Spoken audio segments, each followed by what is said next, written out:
Okay, welcome to tonight's episode of Jewish Money. I'm honored to be joined by David Goldman. David Goldman, a fellow resident here in Telstone. I want to talk tonight about the words Jewish money. I mean, this is the title of the show, and Jewish money oftentimes has been associated, the main trope of anti-Semitism is basically Jews and how they deal with money.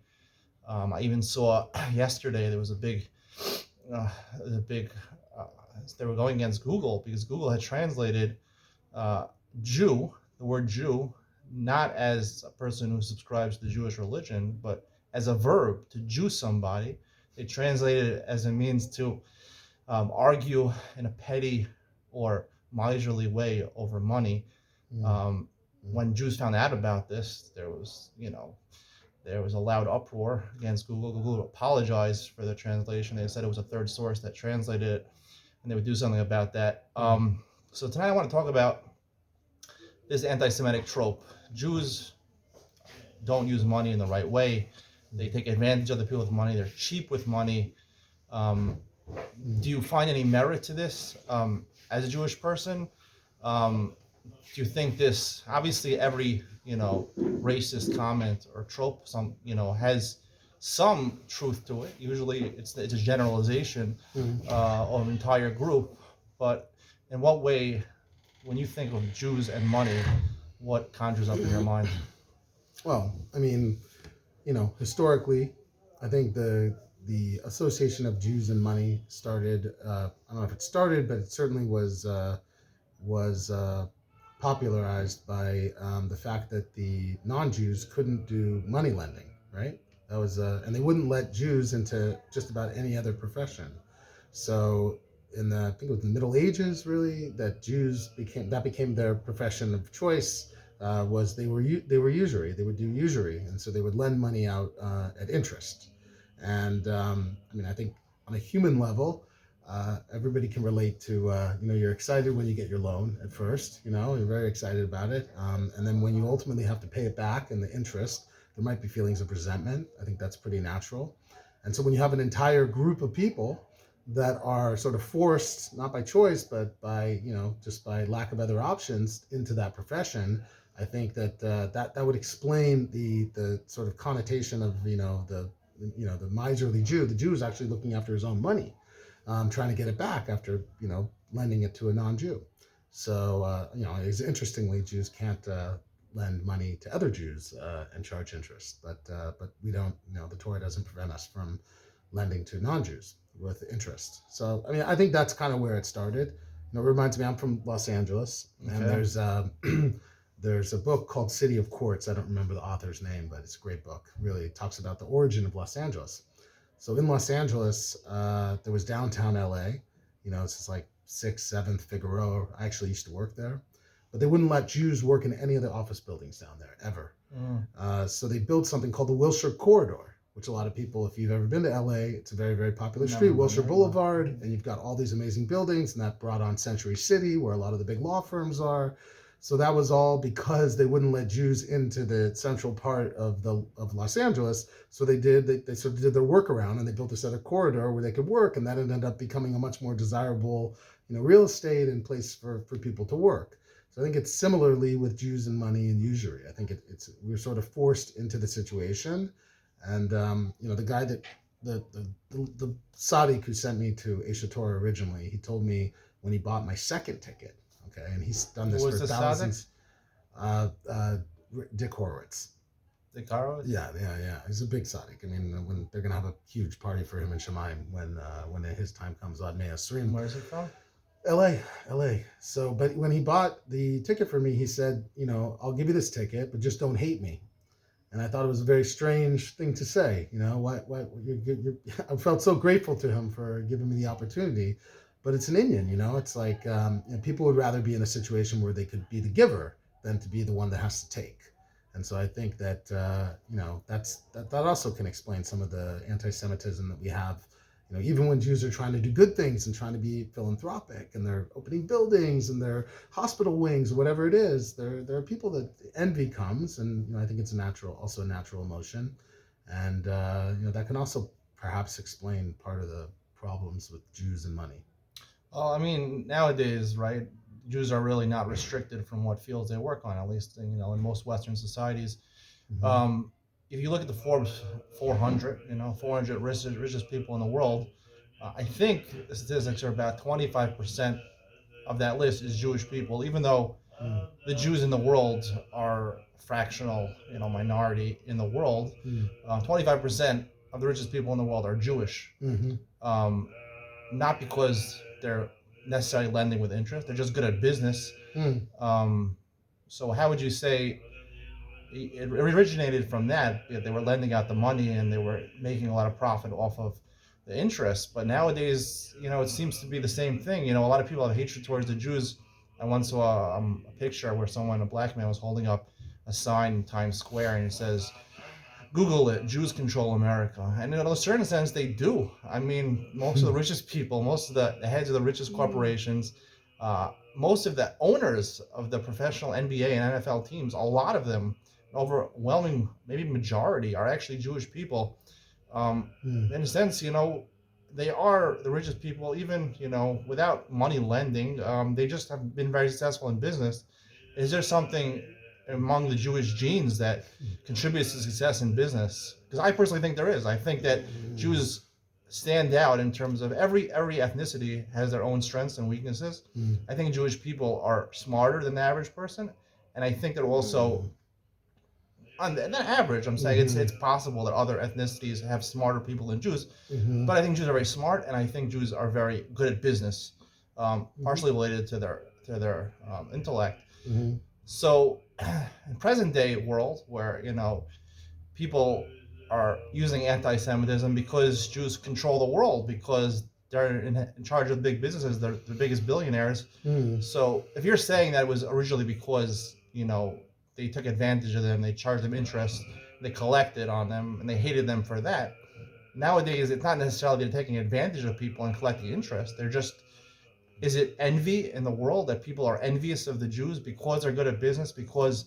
Or is there something else that's driving this anti-Semitism? Because the translation of Google was not about, to Jew somebody, is not to take advantage of them by becoming a big corporation and using your control of the media or your control to give to governmental causes, the Republican Party, Democratic Party.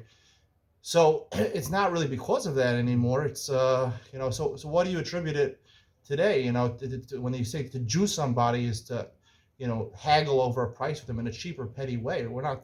Yeah. It's not the same thing. It's two different things. We're talking about envy, and we're talking about the definition, which everyone hated of Google, is to Jew somebody is to be petty and cheap with them.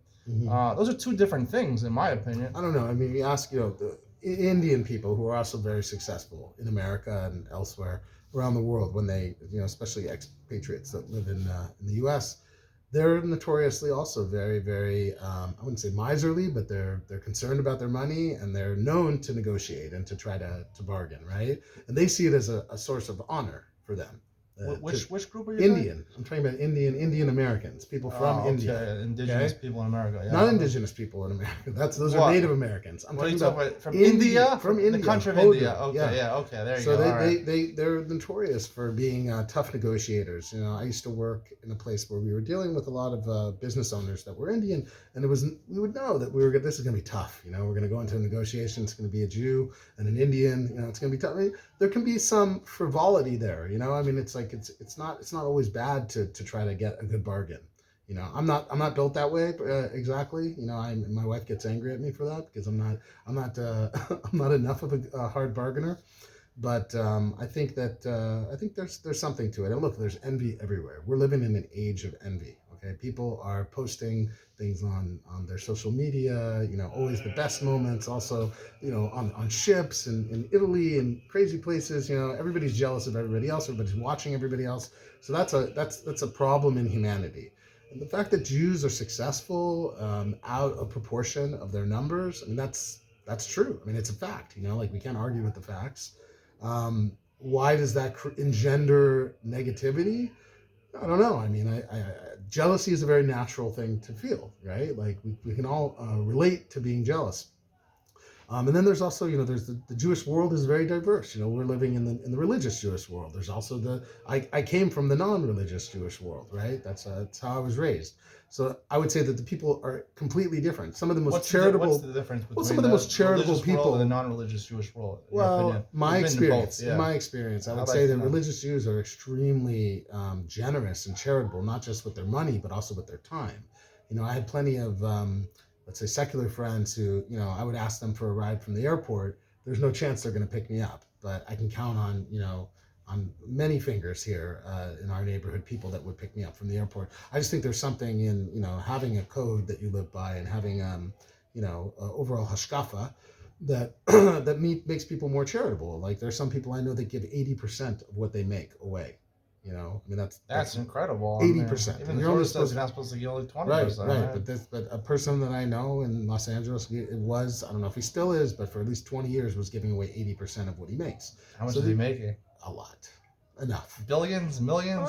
Millions for sure. Millions. Okay. Yeah. So he was comfortable, but he didn't have to give, beyond that. I know, a friend of mine told me to, it's a good thing to give more than 10%. So, we started doing that. So again, that's just part that's built into the system here.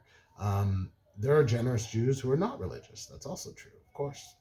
But I see a lot of generosity here in the religious world. And I think that that's maybe unnoticed. It doesn't get talked about a lot, right? It's always the Jew and the miserly Jew. And it's even the religious Jews, I mean, the ones that have businesses and things like that, they're not going to, give away properties for free. They're going to negotiate. No, they're going to try to earn money. I mean, in order to be able to be so philanthropic, you have to have a lot of money to begin with.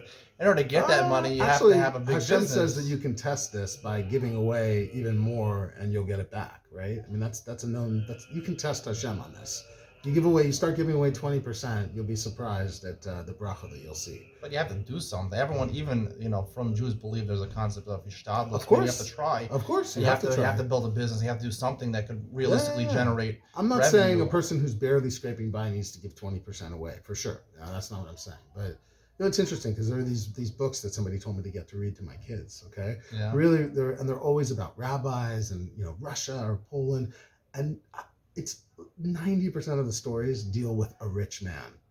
There's like a rich man. It's built into the religion. Like Jews don't shy away from this world. We're supposed to enjoy this world, right? I mean, obviously it's a corridor to get to the next world, and we always have to think about that. But I think that there's something to the fact that Jews embrace, what's in this world. We make it kadosh, we make it holy, but I was surprised by how many of these stories focused on a rich person in the story.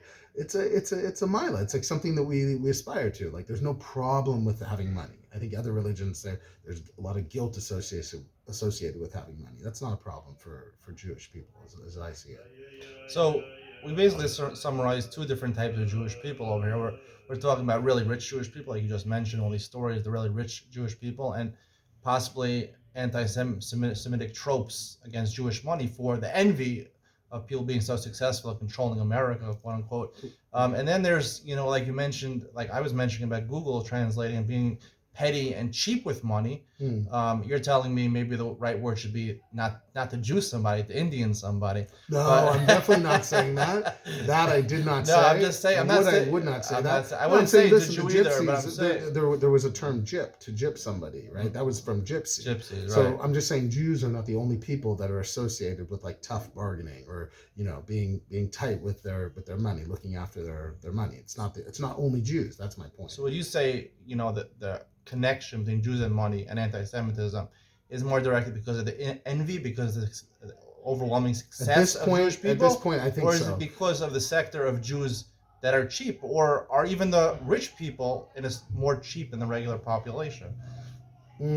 I don't know the answer to the third question you just asked. If rich Jews are more cheap than the average rich person, I can't speak to that.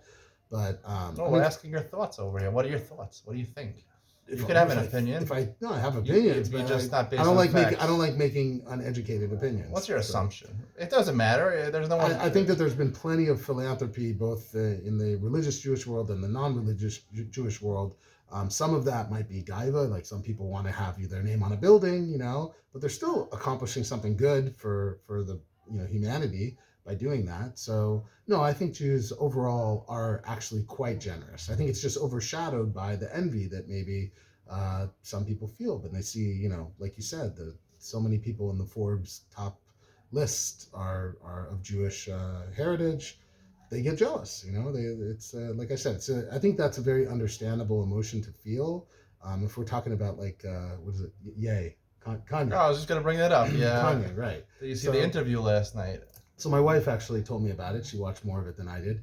But at Referring the to end, it. apparently, he did kind of try to make some kind of amends. It was a long interview. Oh yeah. But yeah, but look, here's a person who It do, was. do I think that there were Jewish lawyers involved and that they did contracts that he can look in retrospect think were unfair? Absolutely.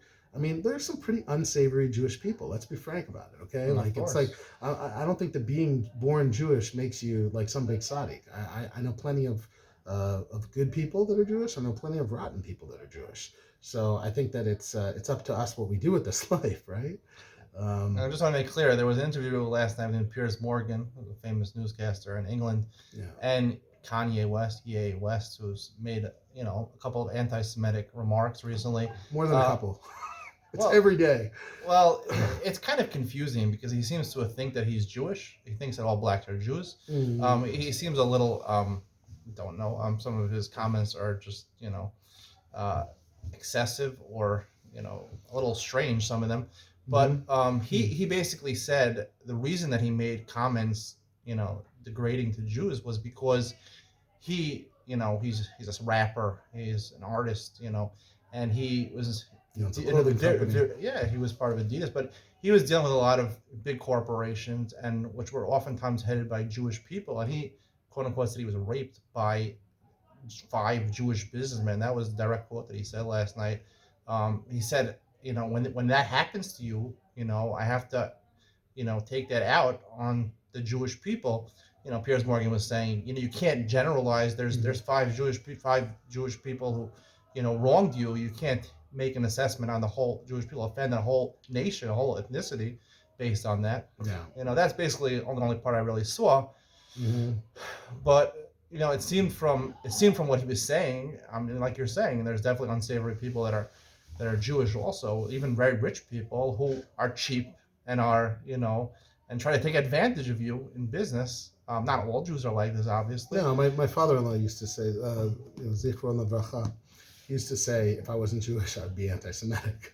Why is that? No, I just think that he was very contrarian. I mean, very contrarian. Like he would be like, I'm against the soldiers. Like most people are like, let's support the troops. He'd be like, I'm against the troops. Like I'm just using that as an example. He was very contrarian. I think if everyone was going in one direction, he liked to go in the other direction.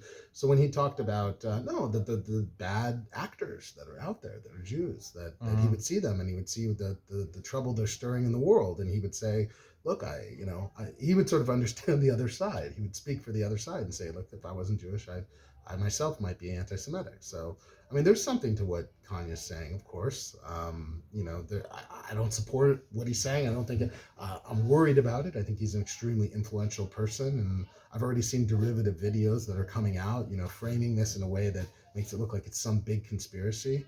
I don't believe in big conspiracies like that. I just don't think people are as smart as others attribute to them. I think that, but there are a lot of bad actors out there, both non-Jews and Jews. So it's all over the world. That happens to be the entertainment world where I grew up in Los Angeles. I was around a lot of it. There's a lot of corruption over there. There's a lot of bad mitos, let's say. And so it's not surprising that he ran into some unsavory people and formed some negative opinions about the Jewish people that he knows. Okay, I want to leave off with one thought over here. It's my personal thought. The word anti-Semitism, it's an interesting word because, if you want to talk about prejudice against Jewish people, you would say something like anti-Jewish or Israelites or something like that, but it's called anti-Semitic. And most people struggle to figure out what Arabs are Semites. Semites is a region here, in the Levant in Israel here. Semitic, but really where it come from is the word is this Semite is really shame, Shame in the son of Noah. That's really where it comes.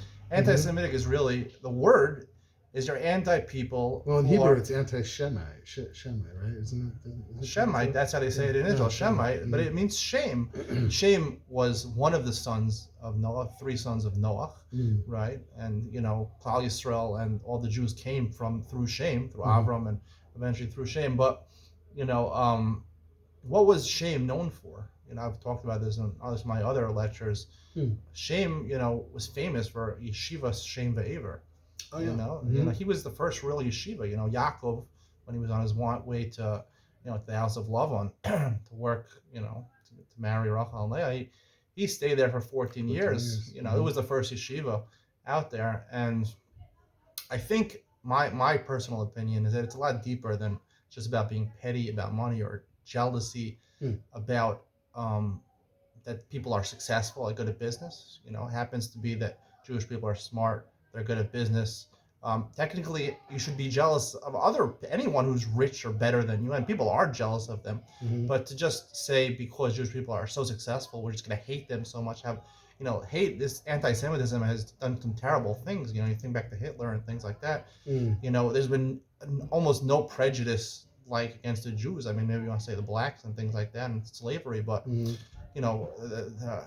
most hatred, the most persecuted people over in the history of the world are the Jews. Yeah, and I think it's a little deeper than just the money. And for sure. Well, Jews were hated for being too poor in Poland. Well, listen to what I have to say. I want to tell you like this: that I think and you see this a lot more in the religious sector of Israel here, is that I came from a modern Orthodox background. Modern Orthodox background, basically, secular entertainment was part of the life. Secular education was part of your life. You try to keep halacha as best as possible. Judaism as a heritage was meant to be. You're supposed to marry someone who's Jewish, but at the end of the day, the secular world was incorporated in the world I live in currently right now. The from Jewish religious world. They have their own forms of entertainment. Basically, it's their own form of life, so to speak. Everything.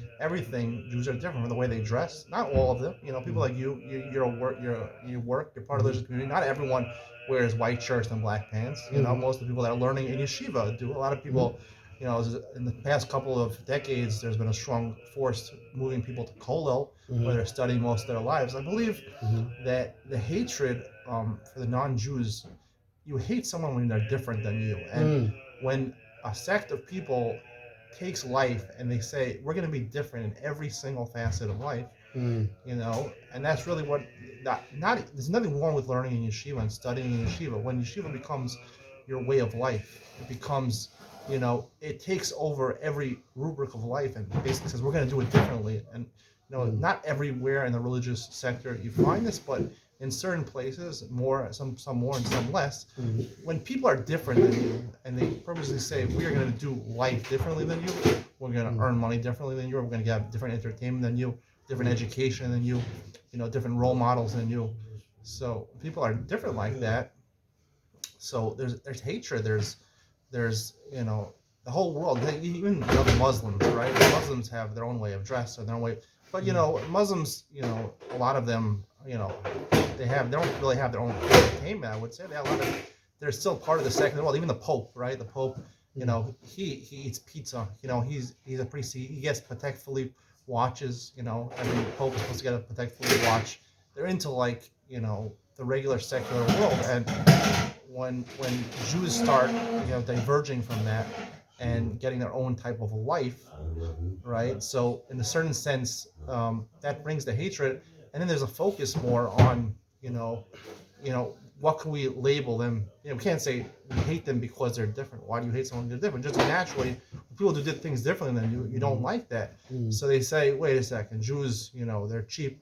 And part of it is because people live in yeshiva and don't work so much. They have less money, and people have less money are generally cheaper. But I think also, like what Kanye West is saying. I mean, he's not running into too many yeshivish people. No, right? of course not. But I'm saying a lot of them maybe learn in yeshiva, or they have exposure to the yeshiva system where no, it's the thought of a Jew. A Jew is very analytical because of being smart, analytical and overthinking. Yeah. Sometimes when you think too much, you can take advantage of other people. I'm not saying, exclusively like that, but that's my perception, because the word anti-Semitism is from the word Semite. That's really where it comes from. So in my opinion, that's really where it's from. And these other things, labeling it as a connection to money because they're more successful in business or because they're petty or cheap, are not the real source of anti-Semitism. The real source of anti-Semitism is being different than everybody else. And then you focus on those aspects that the rest of the world considers to be either being cheap or being greedy or things like that.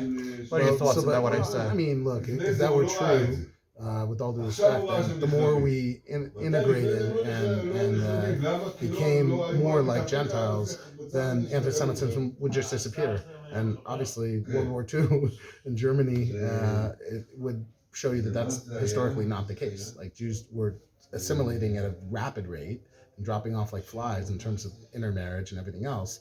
And I'm not saying it wasn't those groups, but there was the contingency in Eastern Europe of certain Jews, that were living a lifestyle right, but like I think that. Hitler resented Jews who tried to become like Gentiles more than religious Jews. Like, it was Dafka. That's why he did the Nuremberg laws. It was like, if you're, how many, the lineage, like, he would, like, I think it was 3 generations. If it was 3 generations, then you were considered Jewish, even if it was on the father's side and even if it was 3 generations back. So I believe that anti-Semitism is completely supernatural. It's one of the reasons I became religious, because it's lamala me'ateva. It doesn't make sense. You get either too poor, or they think that you're too dumb and provincial, or you're too worldly and globalist, right? Globalist, that's now become like code name for Jew. Like, it's everywhere you look, and they'll find every means to become anti-Semitic over it. So it's supernatural. It doesn't exist in this world. Do I think it's because we're different? Certainly, like, part of it is because we dress different, we eat different. We don't eat at the same restaurants, we don't necessarily drink wine together. There are a lot of things that we do different, and that could lead to resentment. We don't want our daughters necessarily, or sons, to intermarry, right? That also leads to resentment. So that exists. That for sure creates anti-Semitism. I just don't believe that that's the whole picture. Do you think in a hypothetical world where, if that faction of Judaism didn't exist, where Jews sort of integrate into society, we have a guy like Ryan Terrell trying to play professional basketball in the NBA, saying he'll play on Shabbos, but he won't violate a Malach D'Oraisa or things like that. I don't know about him, but okay. Yeah. I don't know about him. Or this guy Shalom Lemmer or something. You know who he is, Shalom Lemmer? Hasidic singer that signed with you. What? I should ask me about tennis players. There's actually a from Jewish tennis player was featured in Mishpach magazine. Is it? There was, yeah. Wow. Gershon or something like that. From the States or from Israel? Or he's in America currently, yeah. He's a Chabad chassid, I think. But you were saying about... But I'm saying, if hypothetically that faction of Judaism didn't exist, do you think there would be that resentment?